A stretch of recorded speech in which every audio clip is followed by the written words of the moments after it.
Hey guys, welcome back to today's video. Today is Tuesday, August 16th, 2022, and today we're going to be taking a look at the governor's map for the upcoming midterm elections based off of polling data in the respective states and the averages of them and what they conclude and what they tell us about what we can expect this November. Now, there are 36 races up for grabs this election cycle, but only a handful of them are really the ones that we are going to be focusing on the most. Surprisingly enough, the end result of this map will make the map seem a lot more competitive than it actually is. That's because of two main reasons. One, some of these states are severely underpolled, meaning that there's maybe just one or two polls throughout it entirely, and two, outliers do exist. And sometimes because you have so few and infrequent polls, the outliers skew the average and make it difficult to get a fair and complete aggregate of where we are right now. I've made some executive decisions in some states where the numbers are, 9 months apart. That really doesn't make sense to average it out. Even though I do think that some of these results are outliers, I've decided to move forward with them because I'm not going to argue with the data. But what I will say is that throughout the video, we're going to be talking about each individual state, realizing what might be right or wrong, and just moving on from there. I'm not going to spend as much time talking about these states as I did in the Senate elections. I think that was really just overall not super important to focus on the safe states. So what we'll do is start off with the safe Democratic and Republican states and then move down to the more competitive ones. So some of these states that we are characterizing have polls, some don't. The reason why we are confident in the safe characterization if there are no polls is because they have no polls for a reason. They are non-competitive races and no one realistically wants to spend money on a race that is not winnable for the opposition party. If you already know how it's going to go, why ask the voter?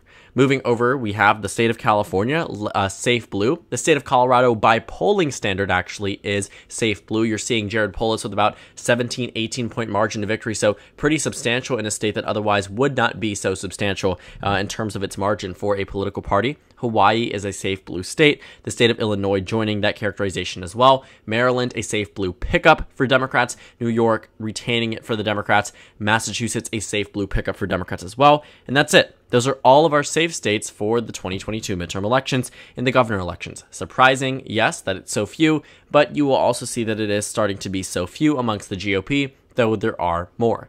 We'll start off with the state of Wyoming, the first safe Republican state. The state of South Dakota joins the bunch, and then the state of Nebraska. Neither of these three states have polls, so it is questionable about whether or not there's data that backs it up because there quite plainly isn't. But what I will say is that we can be very confident that these will be very solid red states, and I think it's fair to characterize them as safe red. The state of Arkansas, Tennessee, Alabama, these are states where I'm going to characterize them as safe red. You also have the state of South Carolina, joins the bunch as well. Some polling dispersed throughout these states, but not so much altogether. The state of Ohio, by polling metric, is a safe red state. Actually, only one poll in the state of recent time frame. This is one of the states I was talking about with data from very conflicting months. The last poll taken in Ohio was in January before the primary had even occurred. The most recent one pitting the two candidates against each other showed Governor Mike DeWine with about a 17-point lead statewide. This is amongst the same polling companies that put Tim Ryan ahead of JD Vance. So to see some networks or even just polls in general have the Democratic candidate for U.S. Senate ahead and the Republican governor ahead by 17 points, I still expect the Senate election to go red, which means I can probably expect the governor election to be even redder than what it might be suggesting. The states of Vermont and New Hampshire, by rating, by polls, are safe red. Vermont, plus 44 for Phil Scott, the Republican governor there. Chris Sununu in New Hampshire, about plus 19 in the most recent poll, and an average of being a safe state. So amongst the safe characterizations thus far, Republicans are at 18 and Democrats are at 13. The remaining states here, not all of them are actually competitive. See Idaho, Alaska, Oklahoma, but they are a bit more within contention than otherwise thought. So just something to think about. So as we continue taking a look at our map, we are now going to move into likely states. These are states where we generally know how they're going to go, but the margin is expected to be between 5 and 15%. So within reach, technically speaking, for the opposition party, but we are still pretty confident, and the margin reflects that confidence in terms of how partisan it actually votes. We'll start off with the state of Idaho, which might surprise you. Now, I don't buy it. I think what you are seeing here is that Republicans are pushing back against the incumbent governor. Maybe they didn't vote for the governor in the primary. The lieutenant governor here actually tried to primary the incumbent governor. Many people expected the lieutenant governor to win. That lieutenant governor did not win, despite having the endorsement from President Trump. It was very interesting to see, but I can't say that I'm super shocked. The next state we have is the state of Oklahoma. Then we have the state of Texas. These are two states where Texas makes sense. Oklahoma really does not. Oklahoma is interesting because the Democratic nominee for governor is a former Republican, served statewide as the state state superintendent as a Republican, switched to the Democratic Party to challenge the governor there. Surprisingly enough, in years past, Oklahoma has been closer than 15 points, so likely wouldn't be too out of the ordinary, but considering our national expectations and where we are, I mean, even the forecast is Oklahoma as a state where you're seeing the Republican win by about 21 points statewide. Moving over to the next few likely states, we have the state of Iowa. Kim Reynolds up by a pretty decent amount. Then you have, surprisingly enough, Georgia and Florida, two states that are typically close and competitive. And what you might notice too is that straight off the bat, with just the likely and safe states, the Republican Party jumps up to 24 seats in the governorships. Now, the national composition really doesn't matter in terms of overall partisanship, in terms of control of the National Governors Association too heavily. I mean, it does matter for chairman positions, but it doesn't matter that much, and it also isn't this mass governing body. What it is just a compilation, not compilation, a group filled with the current governors across the United States. Georgia and Florida are quite interesting, though. I would say that, to see Raphael Warnock leading in polls in the Senate race, to see, sometimes Val Demings lead in the Senate polls in the state of Florida, there's clearly some level of pushback against the Senate nominees there for the state of Georgia, for the state of Florida. Realistically speaking, I think Georgia could go blue on the Senate level. Florida, no chance, even if the polls might be suggesting it. I think the polls are, though, correct in both of these states and predicting that Ron DeSantis will win by about 7-8 points, probably more than that, realistically speaking. And then the state of Georgia, that Brian Kemp wins by a similar amount to the 7 to 8 point lead that Ron DeSantis has in preliminary election data. So Georgia, Florida, Iowa, Oklahoma, Texas, Idaho going to join the ranks as likely red states. For likely blue states, Democrats might be able to catch up. Let's go ahead and get started taking a look at the states on the eastern side of the United States, because anything beyond the state of Missouri, there actually aren't any likely Democratic states. So to begin, we have the states of Connecticut and Rhode Island. This might not come to a surprise to anyone who knows New England politics. These states really seem to dislike their governors at different points in time. Even in 2018, Ned Lamont, the governor there now, won in 2018, a blue wave year, by about 3 points. Had it been a much better year for the GOPs like 2014, like 2010, or even a year such as this one, the GOP undoubtedly would have been able to win those races. But because of the national environment, they didn't. The state of Rhode Island, on the other hand, is narrowing from where it was in 2018, but in 2014, it was about a 4-point race between the Democrat and the Republican candidate there. So realistically, too, it could become more competitive, and I think the polls are reflecting that voters aren't as pro-Democrat as they were just 4 years ago. The next state that is likely blue is the state of Pennsylvania, joined by the state of Michigan, joined by the state of Wisconsin. Now, the ratings here might be surprising to see, these three Rust Belt states, specifically the three states that handed Donald Trump the victory back in 2016, but understand where we are. We have Doug Mastriano in the state of Pennsylvania, a very extreme and polarizing GOP candidate, hasn't been able to do too well against Attorney General Josh Shapiro. The state of Michigan, who do you have? Tudor Dixon, a conservative TV talk show host, someone who has made some very outrageous claims on the issue of abortion, versus Gretchen Whitmer, the mildly popular governor from the state who won in 2018 by 10 points. There's very clearly a difference. And then in the state of Wisconsin, Tony Evers looks like he's on track to defeat Tim Michels by at least a pretty solid amount, largely due to the fact that he is at least somewhat popular. While personally, in my most recent projection, I did not have him ahead on winning the race, I do think that it is realistic to say that, it is possible for him to win, and if he was to win, I would not be shocked in the least bit. The same way I wouldn't be shocked if the Republican was to win it, and the numbers right now seem to indicate that he is on track for victory. The remaining states that we have and, yet to characterize are states that can be utilized with the lean function, the lean characterization. This means that these are states between 1% and 5% where they truly are very competitive and could go immediately in one direction or the other. They're a lot harder to nudge than, let's say, tilt states, those that can just be changed by a singular day or even just a few hours. But in some of these governorships, we generally have an idea of what we can expect from them, but we wouldn't be shocked if they went the other way, especially considering our national environment.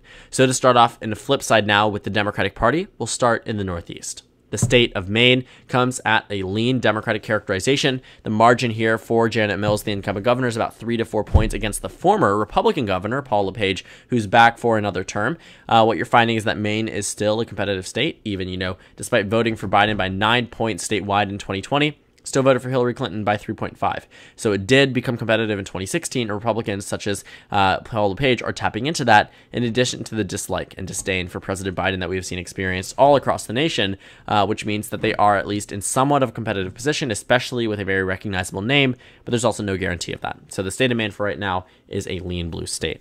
The next state that's going to be lean blue is the state of Minnesota. This is a state where Tim Walz seems to be doing at least well in terms of approval, but based off of general election polls, isn't doing as well as I expected. My governor's map has Tim Walz winning by about a likely margin, and I still stand by that. I think that, again, this is one of the states, too, that might be underpolled. Only Surveys USA polls and some very infrequent polls. But for right now, Minnesota remains a lean blue state, bringing the Democratic Party's total to 20. But it doesn't stop there. The next 3 states we are going to characterize as lean blue are the states of Nevada, Arizona, and New Mexico. It's very foreign to me to see any of these states characterized as ones that are within the same characterization. To think about the 3 as a monolith was similar to how we thought about it in 2020, and that did end up being correct. But beyond 2020, it was very hard to see. I will also like to say that New Mexico really shocks me the most because this is a state at some point in time where I personally thought it would be safe blue. I mean, I didn't really have many doubts for the GOP when it came closer to the general election, such as now, but prior to, I had significant doubts, ones that I wouldn't even take up the possibility the Republicans nominate someone able to win. It was so foreign to me, so out of the realm of possibility, but now that it's actually feasible for the Republican Party, I will say that, the state of New Mexico definitely narrows down, and the polls seem to be reflecting that. So in the final 3 states, these are the remaining extremely close and competitive states.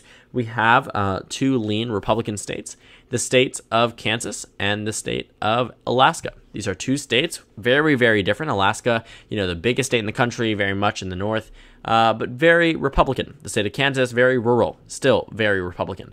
Both of these 2 have seemed to surprise, though, the country back in 2018. Alaska has somewhat been able to do it in years past, not more recently, but definitely prior to.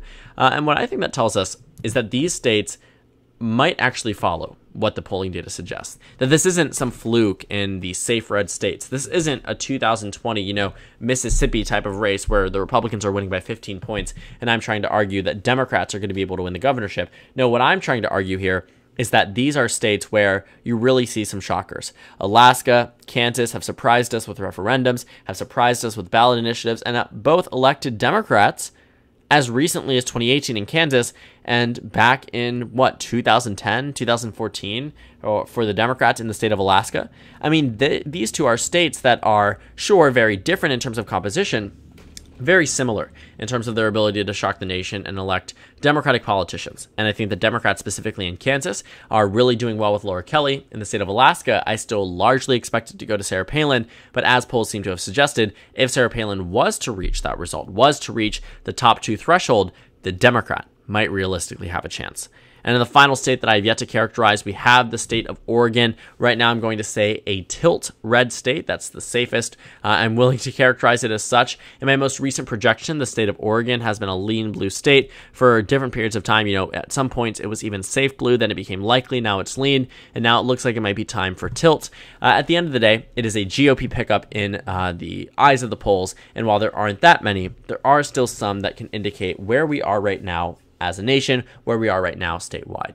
The Republicans, by the final map here, based off of polling data, is at 27 seats. What do they flip? Well, they flip the state of Oregon, they flip the state of Kansas, and that's 2. The Democrats, on the other hand, flip the states of Maryland, Massachusetts, and Arizona. That's why the numbers aren't what you see right now, where it's 26 to 24.